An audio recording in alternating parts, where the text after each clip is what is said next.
Chair Lentz, we're live Great. because I need to switch over. I need to jump off to help out the other group to get started. They're having a Zoom Oh, issue, and then I'll join back okay. in. Perfect. You for now are the co-host. Great. Okay. We do have quorum here, but I know that board member Ali was on his way. We went to the last minute in our last meeting, so we'll wait a couple of beats before starting anyway.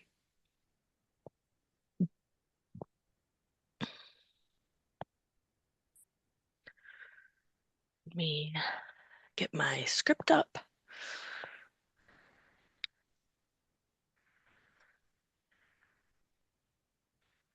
Okay. Do we have Ali yet? No. Okay, well, we'll get started in hopes that Ali will join us shortly. So let's see. I would like to call the Public and Legislative Affairs Committee of the Portland Board of Public Education to order. It is what day is it? It is March 9th, 2026, and we're meeting in a virtual format here. I would love for us to do introductions. I am Sarah Lentz. My pronouns are she, hers. I'm chair of the board and chair of this committee, and I will pass it to board member Sawtell. Hi, Jane Sawtell, board member at large, and I'm going to pass to board member Noor. Hi, my name is Fatuma Noor, board member Noor, and I'm a District 4 school board member. Oh, Perfect. And pass it to Grace. yeah, thank you, Fatima. Good evening, everybody. Grace Valenzuela here. I am the Executive Director for Family Engagement and Community Partnerships for Portland Public Schools. Beautiful.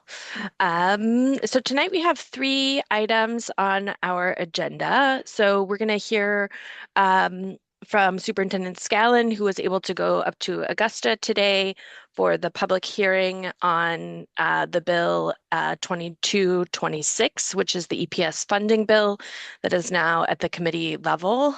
So when he gets back, he'll be able to give us an update on how that went. And we'll also be our first community engagement session is this week. So just wanted to make sure we know kind of or that all of the talking points that this committee is hoping to get into those are kind of gathered up, and we'll put them in a slideshow for Thursday.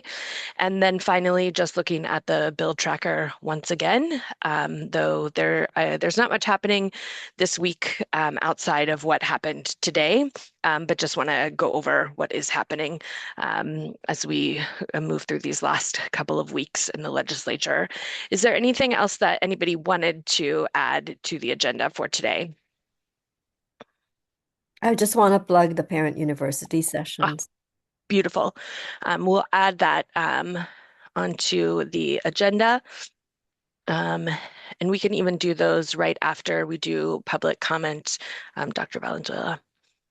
So anybody else have anything for the agenda?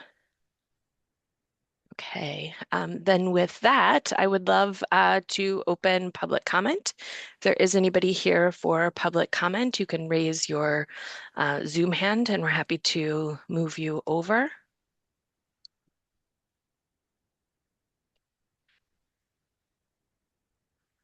Okay, I don't see any hands, so I'm going to go ahead and close public comment. And then we can start our agenda. So maybe Dr. Valenzuela, would you want to kick us off with the updates about the awesome Parent University series that is coming up?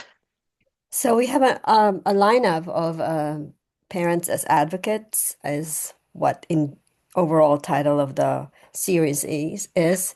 So we start with a kickoff on Thursday this week, March 12th, 6 to 7:30 during high school. It is on Legislative Advocacy 101. And so it will be presented by Betsy Sweet, founder and principal of Moose Ridge Associates.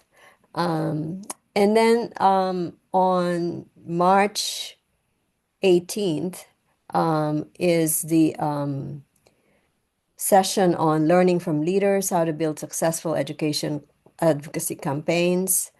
And this is a panel presentation. So we have three uh, folks who have done kinds of different successful campaigns on education. Desti Hoff Sprague is the executive director of Maine Women's Lobby. Heather Marden is the co-executive director of the Maine Association for the Education of Young Children. They are the group that advocates for early childhood. Julie Shermer is the past president and policy chair for the Maine chapter of the National Association of Social Workers. So those are the panelists for May 18th.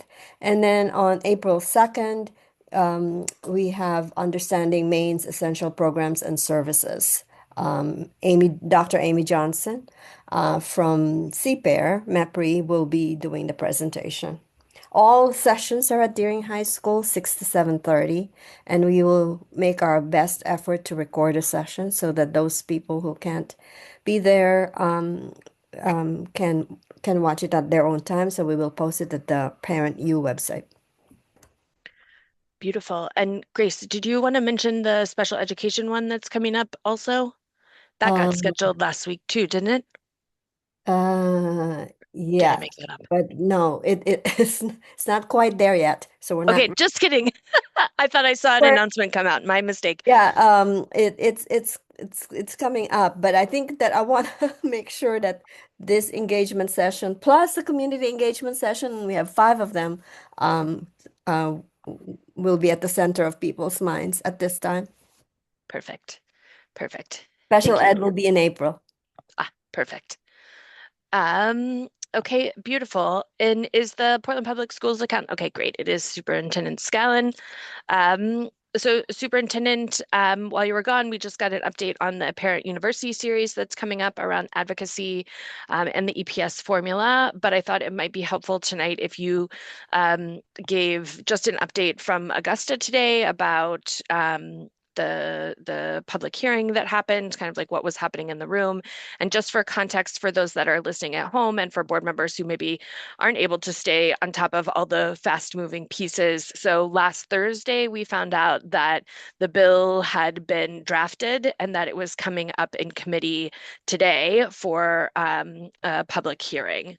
So as a reminder, that bill was drafted by MEPRI, who's the organization that has been working on a series of recommendations in 5 different categories for updating the EPS funding formula. So the bill that came before the committee today was that first draft language. And Superintendent Scallon, I'll have you jump in and tell us what you learned. Yeah, of course. So the bill's LD 2226, and it's looking at adjustments to the state funding formula, which is called the Educational Essential Programs and Services, EPS. And MEPRI's looking at a number of different factors in the formula, but not a wholesale change in the formula. And so this bill right now is looking at a couple of those changes. And so I was up today to provide public comment. I would say that in general, I'm going to talk a little bit about what the proposed changes are. And I'll pull up a slide to do that, but let me just give you the overall. In general, there is some momentum behind making changes to the EPS funding formula that would be positive for Portland. It probably wouldn't go as far as we want it to, but it would be a step in the right direction, and it would sort of break the seal or insert pieces into the formula that could potentially change further in the future to be even more advantageous for Portland. So I think it's something that directionally we should be supporting. There are sort of 2 scenarios that are talked about right now. And when you put together the 2 scenarios, they benefit the vast majority of districts in the state, and they benefit all ranges of districts and across the state. So overall, I think there's about 150 districts that their funding would increase and 30 districts where their funding would go down in some nature. Let me just share this slide. It's a slide that we're going to look at tomorrow in the budget conversation, but I think it will help for this discussion. So the state funding formula has two sides to it. The proposed changes impact both of them. So let's go through it one at a time. So one side of the equation is around the operating cost. This is the state's calculation of how much it will cost to educate the students in the district. The biggest factor in this is enrollment and the percent of students that are multilingual or economically disadvantaged. In this formula right now, it has a placeholder for the cost of staff. And the proposed change in the bill would would make changes to what they call the regional adjustment. The easiest way to think about this is that it costs more to hire educators in some parts of the district than in others because of cost of living, competition for that workforce. And so the bill would put a multiplier on this, and it benefits most districts, this change. It also increases the overall contribution towards funding in the state. It still sits at 55%, but their total calculation of costs would go up. So the first is regional adjustment, and that would add between $1 million and $2 million in EPS funding for the district. The second piece that would impact cost is having a multiplier that would go up to 1.35% for low-income students. So research shows that educating large percentages of economically disadvantaged students is expensive. And the more economically disadvantaged students you have, the more it costs per student to educate them. And so this again would add more funding into the overall cost and would benefit Portland and other districts. The other side of the formula is that local contribution, right? This is how much a local district could contribute its own resources to the cost of education. Right now, that is 100% driven by the district's property tax valuation. And in Portland, we have a really high property tax valuation. And so the state assumes that we can contribute a lot more to our cost of education than other districts can. And right now, we contribute about 84% towards that local cost, right? So when the state thinks about 55% of state costs, that's for the overall. And in theory, then local contribution would be 45%. We're actually contributing 84%. So we're a significant contributor into this. What MEPFRE recommended was that there actually be a factor that considers the percent of low-income students in the district. That's a good measure for the local municipality's ability to actually pay for the cost, because it makes it so that wealth is not just measured by property taxes, but also by earnings and by income. And they're looking at 3 different thresholds: a 90-10 split, 90% valuation, 10% low income, 75-25, and a 50-50.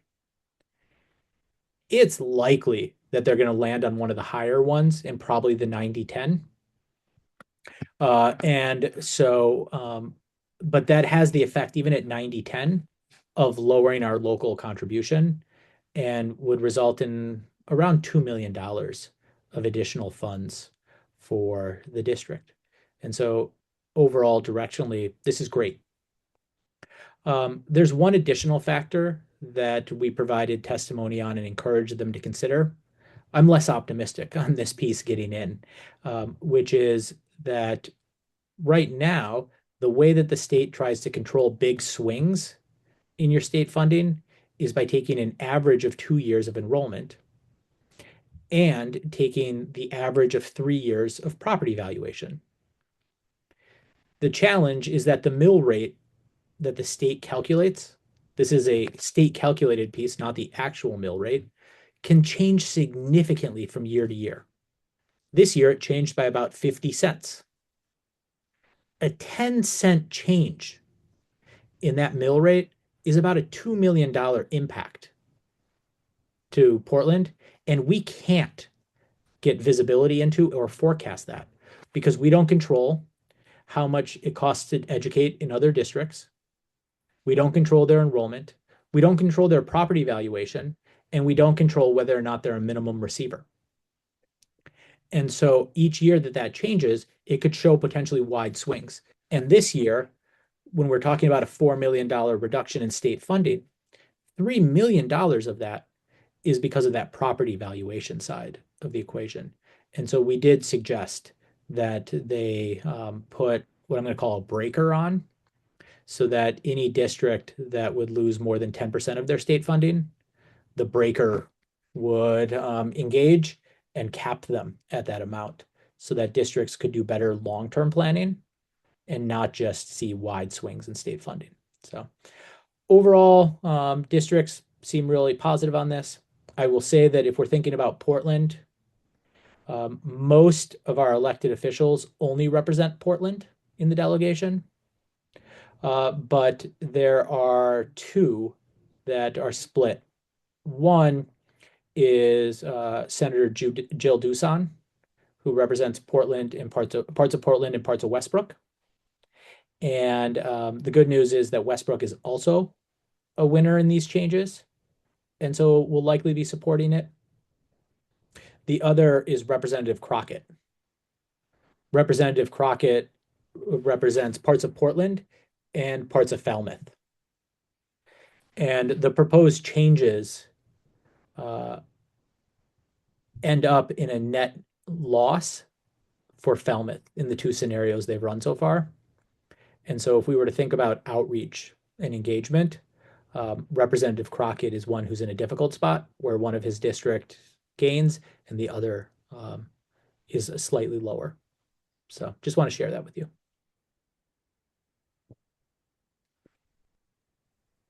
Grace, it looked like you were about to ask a question.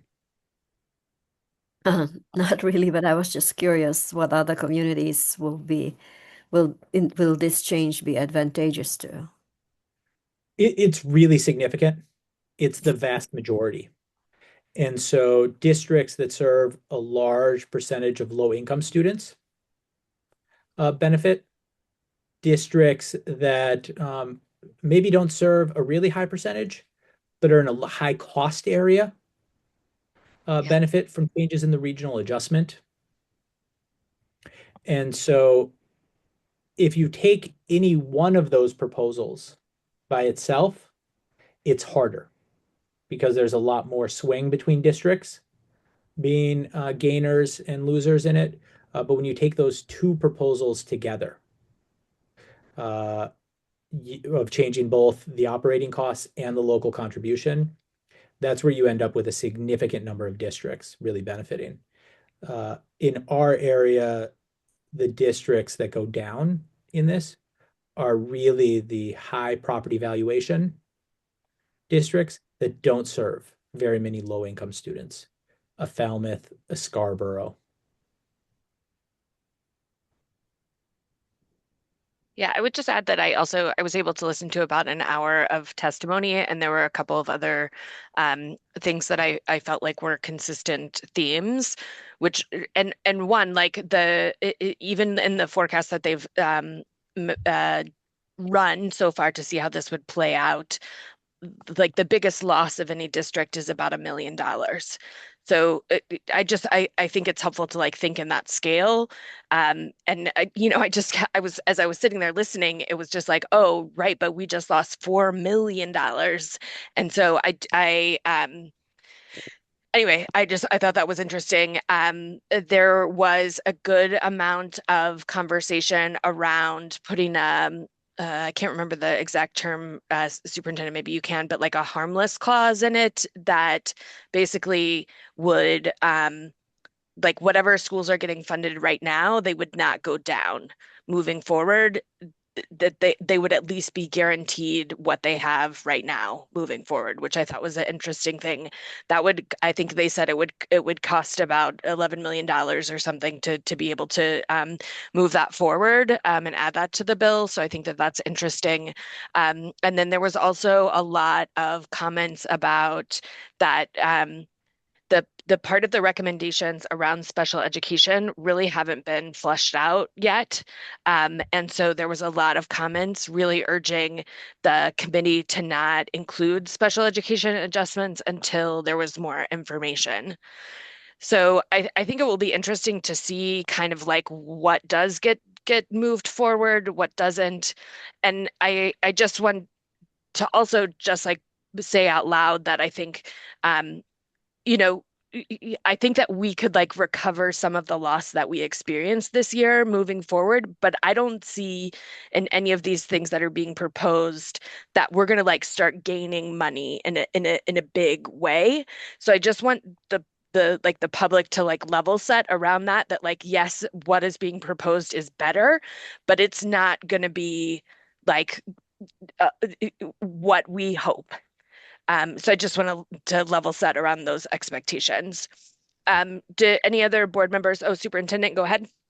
Yeah, I think that's a really good point, right? When you even think about the dollar amounts I was talking about, that doesn't recover the loss that we experienced this year.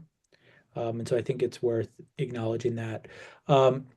The second piece that I should have said is that none of this that's currently proposed would impact this coming year's funding. So it's proposed for school year 27-28 would be the earliest that it would start. And then the last piece, and Chair, you will understand this better than I do. But one of the things with this bill is that because it won't be funded until 27-28, there's not the need to go to the appropriations, but there's a need for it to be included in the biannual budget. And so I don't know if that means that it could pass and then not get funded. I don't know how that works. Yes, so that is a very real possibility. And so another great example is when the legislature passed the 55%. It took several years to get to the point where the state was actually paying that. Hmm. So again, like I think everybody is very hopeful and it is like these are good changes, but one, I don't think they're going to be enough to like put us where we hope. And there's not a necessary guarantee that it will all kick in for next year. Dr. Valenzuela, is there anything else that you would add based on your experience of watching the funding? I was just looking at what other communities outside of Maine do regarding, you know, this situation. It's just that there's a lot of communities that do what Dr. Scallon is describing as a breaker. Some of them are talking about it like a pause. So in other words, you're going to be held to whatever money you've received if you're going to be losing a lot of money. So I think that's something that to hold steady is one thing. That the other thing that I was thinking about is that if this is not going to um, be what we're hoping it to be in terms of resources that funnels back to the district, uh, um, what other revenue sources can we be thinking about and advocating for as part of our educating our constituents about, you know, our families about what else can we think of? Because it doesn't look like we're going to get, um, you know, the costs that we put in for our students, all of it. So, or even if it, not even half of it. So, what can what can we do? I think that's the other question that would be interesting to think about. And it's going to be an ongoing advocacy in my mind. It's going to be an 100%. ongoing educating and partnering and finding allies in the state 100%. Yeah, and I think actually that may be a good question to ask at the delegate breakfast. What other ideas they have, and actually, I'm not sure. I got to check on the bill that Brennan put forth that was looking at marijuana profits to fund school construction. And if there's anything else like that that is possibly in the works for education, because I do think that like even with these changes, like it is a massive amount of money that the state is going to have to move to make all of these changes that are being proposed, because some of them is just a reallocation, but then there are other categories where it's $35 million to make it work, or and that adds up. So yeah, we'll just continue to track it and understand it. But I think you're right, Grace. We've got to figure that out. The other thing, Chair Lance, is that I don't see, or maybe I'm missing it. I don't see the 220, 226 in our tracker. Oh, you know what? I didn't add it yet because it just came out. And Okay. I haven't been in there, but I will certainly do that. And we did provide testimony. We also had a good amount of folks from Portland provide written and in-person testimony. So thank you to all the people out there that did that. That was very helpful. And I think we struck a good balance about the personal stories that people shared and the importance of these changes. Um, any board members have questions or thoughts?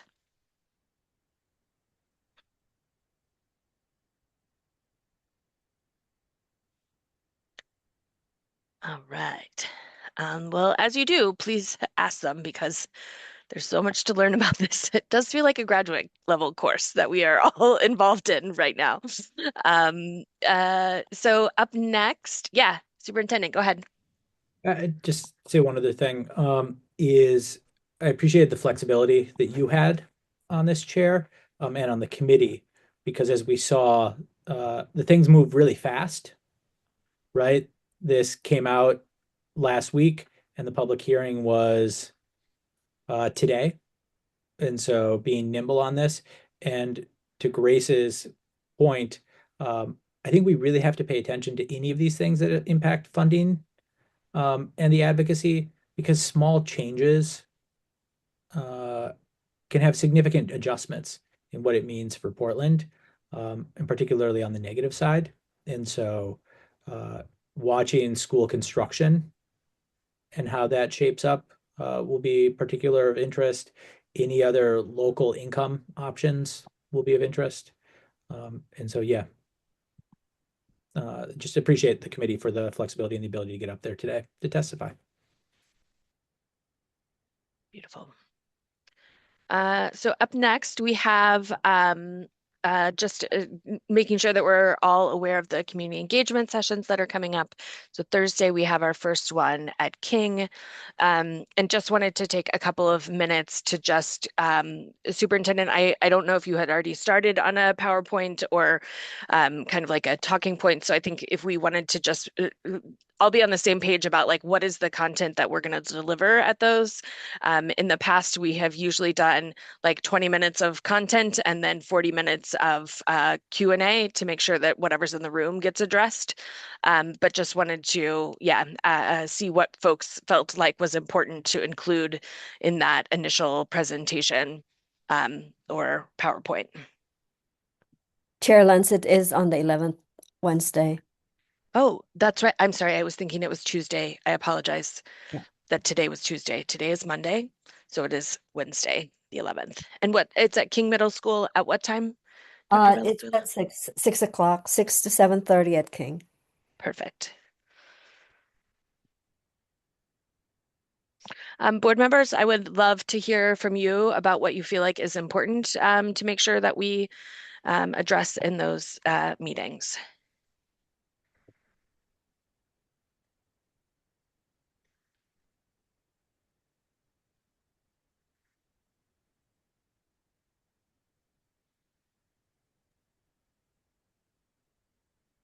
Go ahead, Board Member Sawtelle. Um,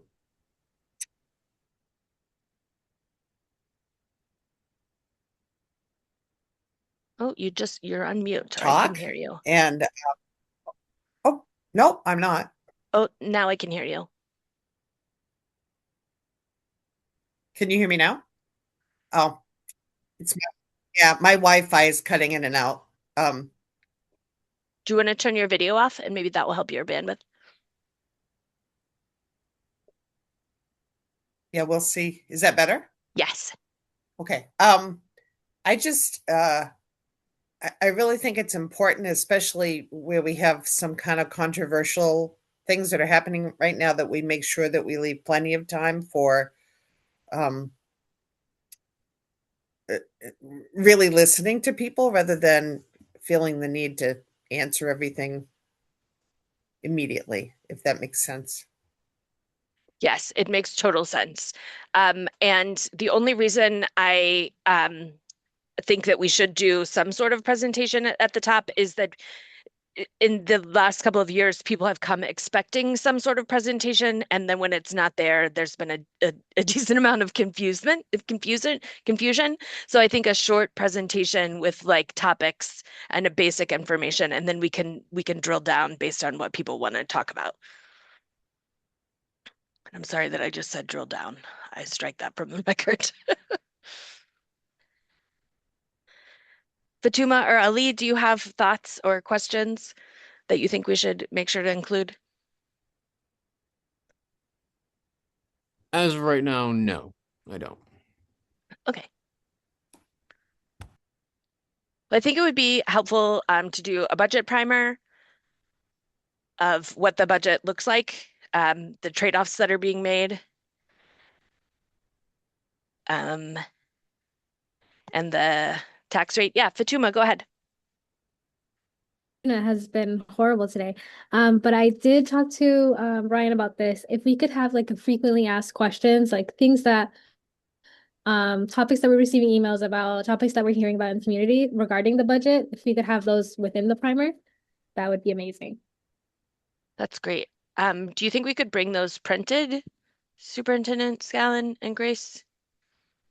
I know there's an FAQ floating around, but I don't know if it'll be done by Wednesday. I mean, it can be done by Wednesday. Grace, I shared with the board an FAQ on the budget, and then I shared it with communications Mhm. to change it from Ryan language into like clear language. And so they're working on it. So I think we could do that. I don't want to pretend like we'll capture all the questions and there'll be more, but yes, we can definitely do the FAQ. I think it's good to put that in on the website so that then as people add more questions, we can post them and have the And we can responses have there. and we can have translation easy. Yeah. Yeah. Great. Um, so budget, trade-offs, the tax rate, the FAQ, and then I think kind of like the overview of the middle school resolutions seems important, including the infrastructure concerns.